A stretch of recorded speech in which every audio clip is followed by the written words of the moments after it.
Olá pessoal, tudo bem? Jailson Sena para o canal Expiro, programa oeconomista.com. Neste programa vamos fazer uma análise da pandemia do coronavírus. Sabemos todos que é uma questão gravíssima, ninguém nega isso. Mas o que vamos fazer aqui é analisar o que está acontecendo a nível político e não como questão de saúde. Tudo bem? Vamos lá! Vocês sabem que hoje no Brasil estamos sendo constantemente invadidos por narrativas e agendas políticas. Temos que conhecer essas agendas e narrativas que são colocadas em prática por seus respectivos stakeholders. Stakeholders são pessoas que pertencem a certos grupos políticos e colocam em prática essas narrativas, agendas, discursos, visões de mundo e etc. Neste momento no Brasil, temos três grandes grupos de stakeholders.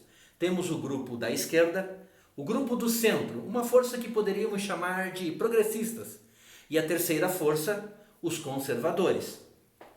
Pessoal, eu vou fazer um vídeo específico com mais detalhes sobre esses três grupos de stakeholders políticos, ok?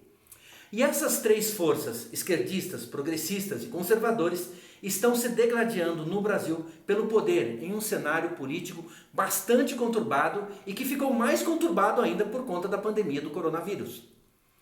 E na questão do coronavírus, quem emplacou de forma mais consistente sua narrativa foram as forças de centro, os progressistas, principalmente através dos meios de comunicação atrelados a esta força.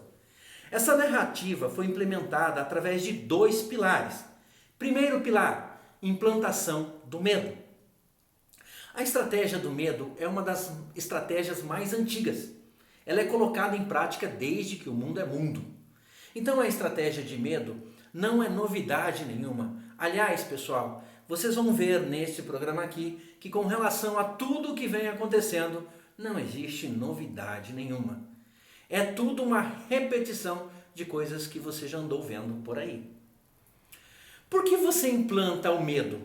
Porque com isso você tira as pessoas do modo racional. Elas saem do racional e caem no emocional. E isso permite a você ter o controle e o comando das narrativas, sufocando assim as demais. Outro efeito do medo, e que vocês estão vendo acontecer, é que as pessoas acabam abrindo mão de certos direitos e garantias individuais e coletivos, em favor dos representantes da narrativa. Por isso é muito importante divulgar o número de mortos. Pode ver que a ênfase das notícias está aí. Não mostrar os curados e nem divulgar o número destes. Não divulgar possibilidades de cura. Olha a campanha contra a cloroquina que está sendo feita. É importante também mostrar gente sofrendo, hospitais lotados e, se possível, gente morrendo e até enterros de vítimas. Segundo pilar da narrativa, a opinião de especialistas que estão de acordo com a narrativa. Mostram-se constantemente entrevistas de especialistas isentos para reforçar a narrativa. Opiniões divergentes de outros especialistas em desacordo com a narrativa não são divulgadas. Aliás, tenta-se a todo momento desacreditá-las. Os especialistas de apoio à narrativa criam opiniões, estatísticas, visões e previsões catastróficas para dar um ar de ciência à narrativa. O objetivo da narrativa progressista é gerar o lockdown, para que outras agendas possam avançar, como, por exemplo, impedir a reeleição de Jair Bolsonaro em 2022 e, se possível, até derrubar o governo. Se o próprio coronavírus não complicar o governo, a crise econômica que vem aí fará o trabalho. É o que creem os stakeholders progressistas. A crise econômica que se avizinha será sem precedentes. Já se fala muito que essa crise econômica vai ser igual ou até pior que a crise de 1929, conhecida como a Grande Depressão. Outro objetivo da narrativa é submeter o Brasil a isentas instituições multilaterais, no caso a OMS, Organização Mundial de Saúde, e com isso impedir e eliminar decisões do governo local. A soberania e a autodeterminação dos povos nem são lembrados. É evidente que a narrativa progressista foi intensa e forte e empurrou a sociedade e o próprio governo contra a parede. Mas, para toda narrativa, se cria uma contra-narrativa. E o governo Bolsonaro, mais especificadamente o próprio Bolsonaro, criou e apresentou a contranarrativa. O Bolsonaro, evidentemente, tem uma inteligência política. Ele não se elegeu presidente a troco de nada. Bolsonaro é o grande baluarte da estrutura conservadora. E por isso, derrotá-lo pode não ser só uma vitória contra a personalidade política Bolsonaro, mas também contra o modelo de governo implantado por ele, como também pode representar uma vitória contra o conservadorismo. A contranarrativa do Bolsonaro se baseou em 3 pontos. Primeiro ponto. Até então, só havia discussão em torno da questão saúde. Bolsonaro trouxe a crise econômica que se sucederia para o debate, defendendo que o remédio não pode ser tão forte a ponto de matar o paciente, principalmente os mais pobres e os informais.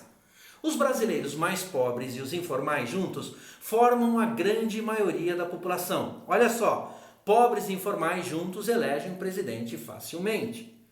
Essas pessoas têm uma característica econômica.